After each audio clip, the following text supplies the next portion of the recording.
Good evening. From a trade war that could reshape global power to the collapse of a century-old alliance, today we examine two dramatic shifts shaking the world stage.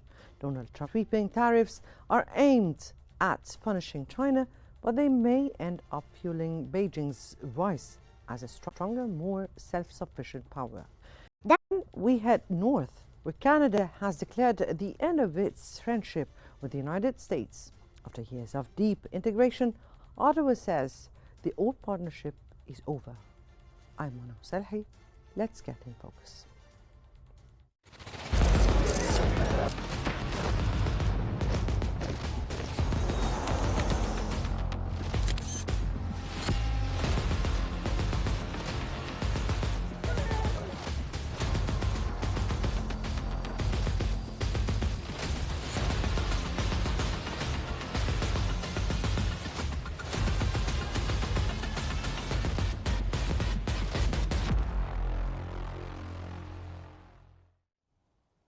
As President Trump's new global tariffs kick in China, supposedly the target of American pressure may end up being the long-term beneficiary.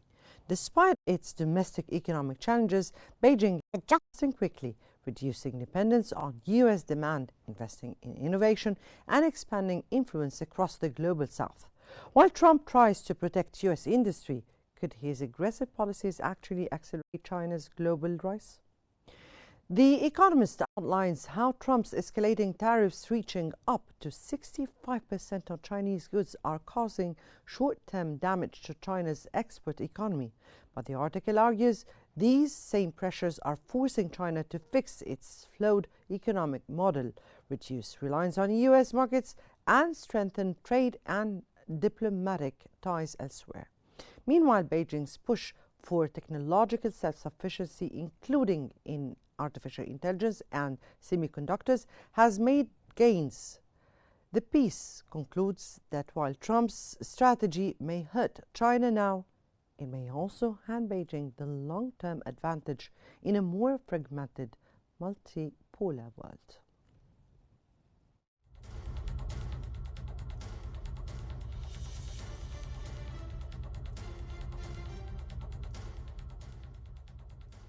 To discuss the global implications of Trump's trade war, we're joined by Mr. Hazem Al-Ghubra, former senior advisor at the U.S. Department of State. Mr. Ghubra, good evening to you, sir, and welcome to In Focus. Thank you. Now, if I may start by asking you, how do you assess China's immediate reaction to the latest rounds of Trump tariffs? In one word, expected. We were expecting a retaliation of some sort. Interestingly, that retaliation will end up hurting China on the long term. What we're doing here is not aggressive. We're not trying to hurt anybody economically. We're trying to protect ourselves in the United States. We've had a long-standing trade imbalance that damaged U.S. industry and U.S. businesses. We are running a heavy deficit with government spending. We need to fix this.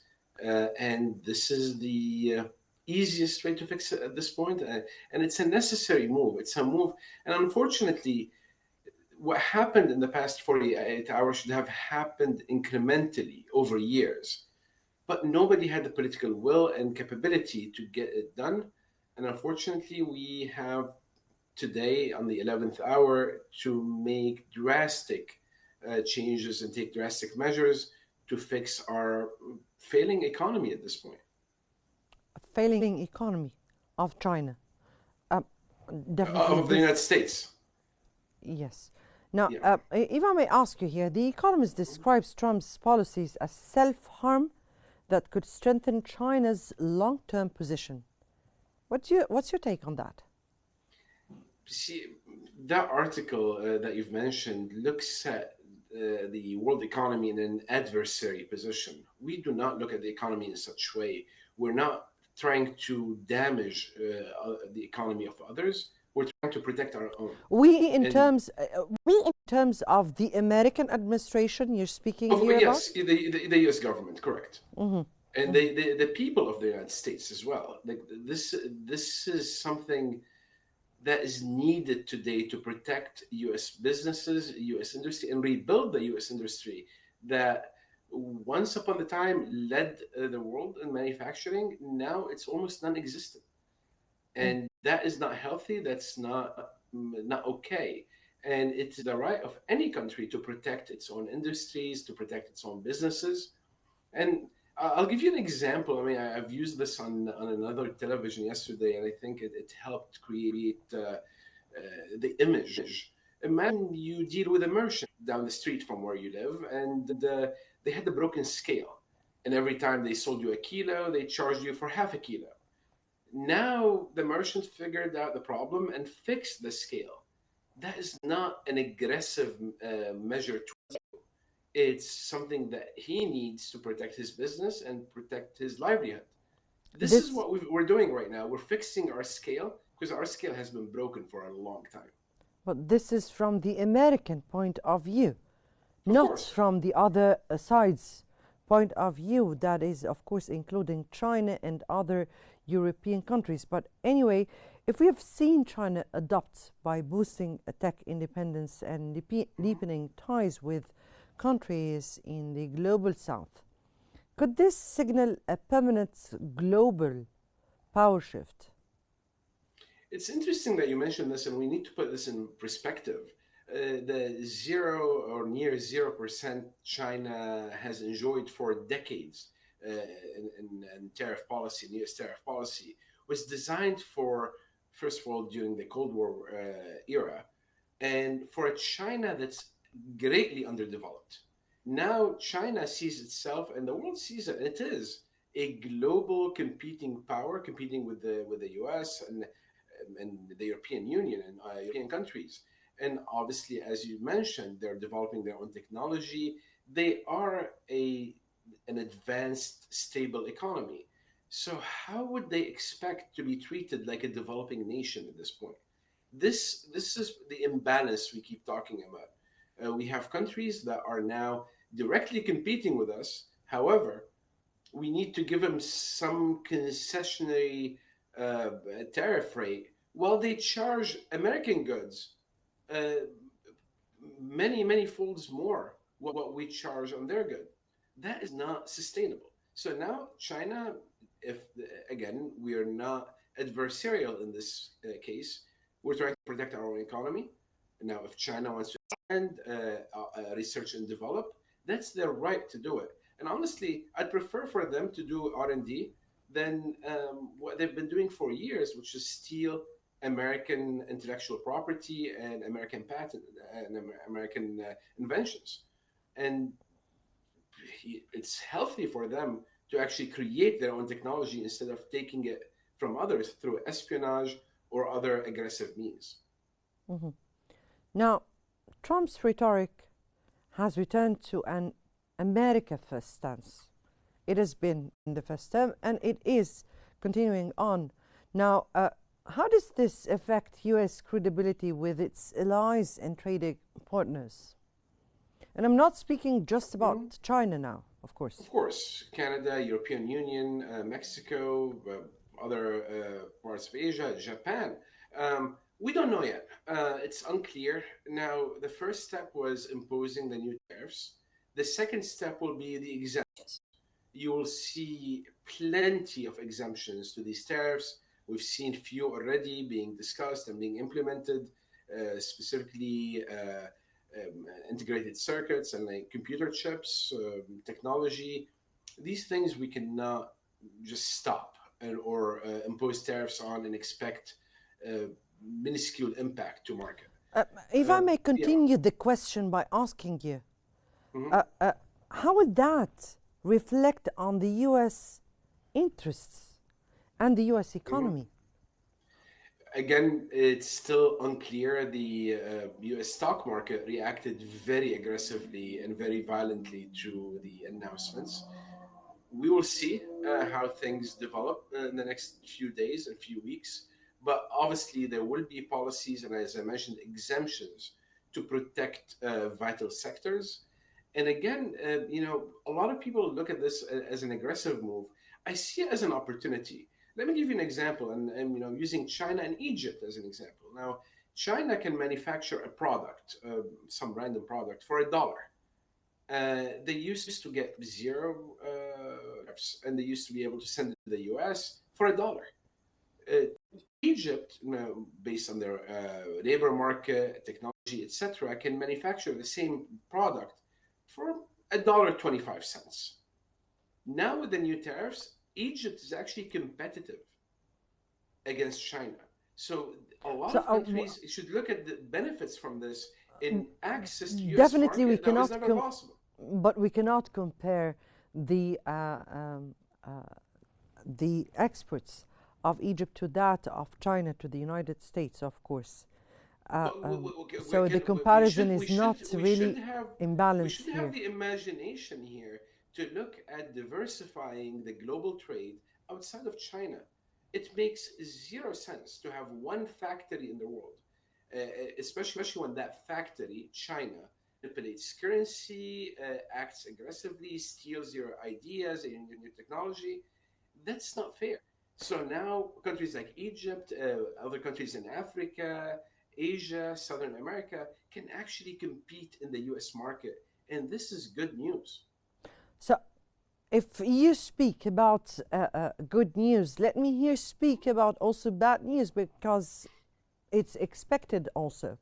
What do you think would be the dangers of the supply chain worldwide, or the supply chain fragmentation, particularly for critical sectors like the semiconductors, for instance, or the EVs? We're speaking here about the AI at large. Again, when it comes, well, two things need to be clear. These are tariffs for US imports. So this is only for products that are going to the United States. This does not affect a product made in China and being sent to France, for example, or Egypt. No, That's again, relevant to this. However, let me yeah, here reiterate the question. I'm mhm. speaking about the supply chain worldwide, and how would those new tariffs reflect on the ability for supply chain, particularly when it affects the economies of the other partners? Right. That's still unclear as well. We will see a shakeup. We will see things change over time. Again, we will see factories fold in China or Vietnam and factories open in Egypt or Nigeria, for example. That is what will end up happening. And obviously, as we really would like to see factories opening in the US. So I see this as a multi phase issue or process. Mhm. Tariffs were imposed, and now we're going to see a plethora of exemptions on certain products, allowing for American manufacturing and other global manufacturing to ramp up and fill the gap. Mhm. This is what will likely end up happening. Remember, as I mentioned, this is not, this only affects the US market, but the US market is the greatest market in the world. So it's a huge market, it's an important market. And again, going back to your supply chain, it's very unclear. Nobody has been able to successfully model this yet because it's so complex and covers so many sectors and industries. It's very hard. Yeah, like we've seen in COVID, we've had very clear indicators like oil, but we had a lot of surprises like semiconductors. We'll have to see. Right, we'll have to see. Just please wait for us, Mr. Hazim Jabra. We thank you for the insights for this segment, but please stay with us for the second segment. And as the trade tensions escalate, it's clear the fallout will shape more than just economics. It could redefine global power itself. While China and the US battle for influence, another rupture is shaking North America. For the first time in modern history, Canada has publicly declared its alliance with the US is over. What does this mean for diplomacy, defense, decades of trust? Donald John Trump, do solemnly swear that I will faithfully take office of President of the United States. Capitol open, the American and reciprocity. Mexico, Canada,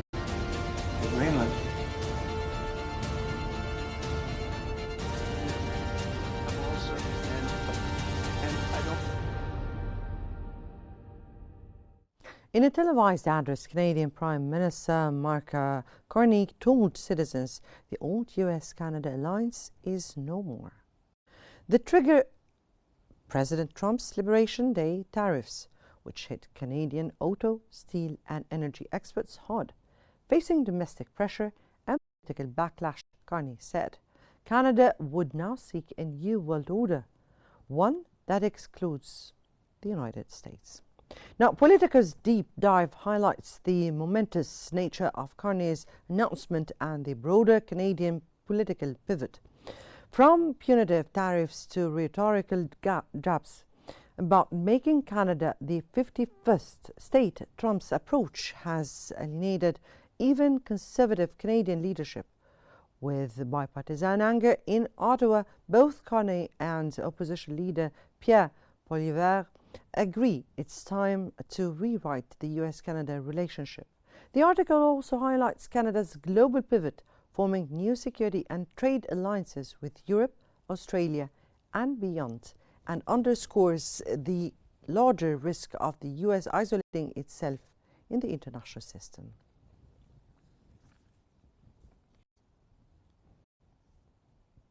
Back to you, Mr. Al-Ghubra, former senior advisor at the US Department. Mr. Ghubra, again, we're back and we're speaking this time about another important file, which is how serious is Canada's declaration that its alliance with the US is over? It's an interesting speech by the Canadian Prime Minister, but we need to put it in context as well. The Canadian market and the Canadian people are very anxious right now. They're very worried about how the new tariffs will impact their economy and their livelihood. The United States has always been their primary market for products, especially, as we mentioned, steel and lumber. This is something of great concern. It's going to truly and deeply affect the Canadian. And we have to remember, Canada is pretty much only shares a border with the U.S. and is surrounded by ocean and ice otherwise. So, what does this from mean? that perspective, it's what harder do you mean for them. It's expensive for them to export steel to Europe. Compared to exporting to the US. It's just a lot more costly to move heavy steel and lumber to Europe versus moving them a few miles across the border to the US.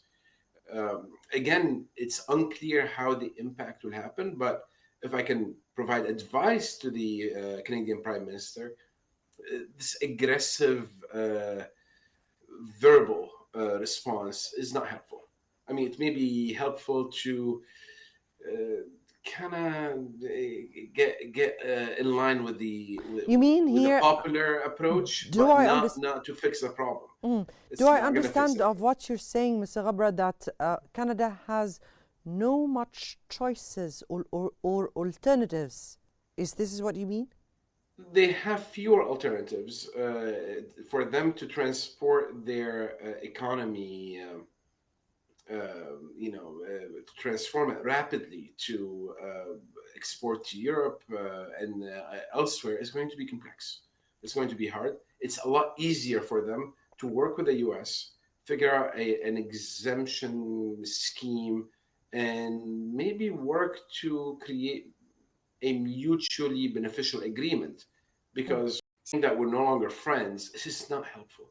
Then let me ask you now, beside Trump's tariffs policies that has in a way or another destroyed decades of partnership between both countries, but also the statements of Canada being the 51st state. Yeah, those were unfortunate how do you think Canada words. should have responded towards that?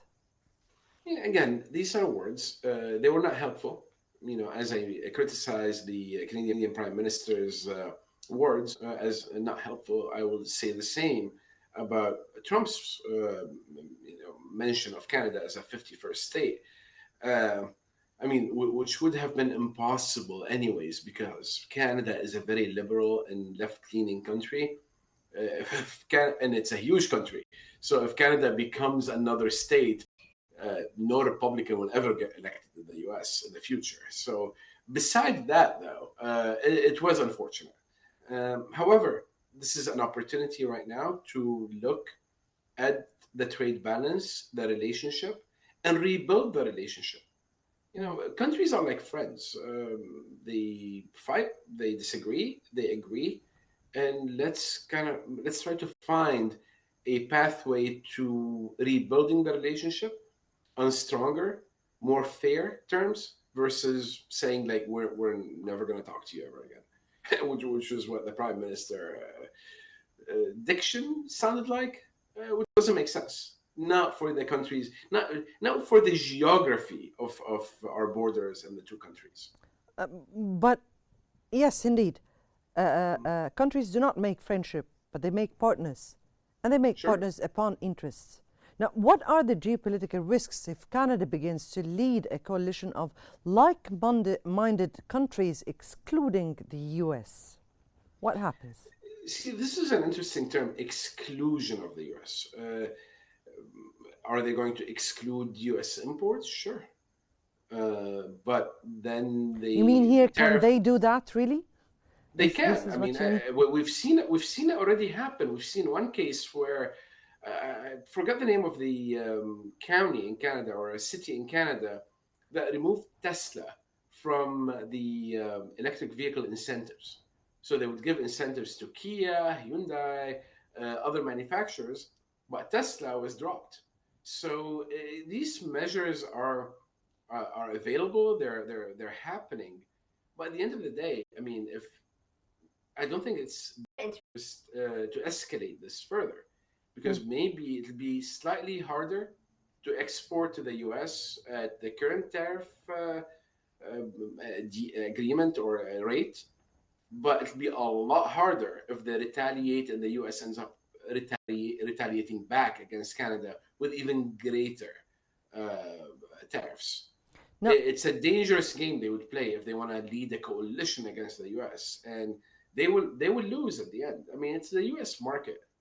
It's there is no alternative to it. There is nothing like it. Right. There are also other negotiations and important ones like the CUSMA, for an instant. Now, how might those incidents and those words and statements and tariffs affect the future of the CUSMA negotiations? And are we at a risk of another NAFTA-style collapse? It's an interesting question. We don't know. Again, it's so hard to model this, and there's a behavioral and human and political aspect to it that is almost impossible to model, because we've seen modeling that says it's going to be a minor short-term impact, a few months, maybe a year or two, to see things go back to normal and kind of settle down. And we've had models that say like this is a global collapse. I do not think anybody has any interest in a global collapse of the economy that will affect everybody involved. I think it's everybody's interest to sit around the table, figure out numbers, go line by line with the tariffs, and figure out a scheme that would protect the US and make sure these countries survive the transition. Again, this is a transition that is designed to protect the American economy. It will cause damage to other economies, but it's really not causing damage, it's reversing a wrong. And as I mentioned, that whole broken scale example in the earlier segment, you cannot go yell at a vendor because they repaired their scale. Yes, but also you're not very much aware or sure of how this would reflect on the U.S. economy itself. But nobody. So knows. it remains to be seen, right? Absolutely. Absolutely, Mr. Hazem Al-Ghibra, sorry. Thank you so much for joining us again. And as Canada rethinks its place in the world and America doubles down on its inward turn, the future of Western alliances hangs in the balance. Canada declares end to the US alliance tariff war, shatters North American unity. Qnews says new world order without US. Ottawa looks Europe, Mexico and other countries remains to be seen. From a global economic war reshaping China's role to a diplomatic split ending a 150-year alliance, today's episode shows how Donald Trump's policies are redrawing the world order. Will China seize the moment and rise stronger? Will America lose more than just trading partners along the way? We'll keep asking the questions and keep you in focus.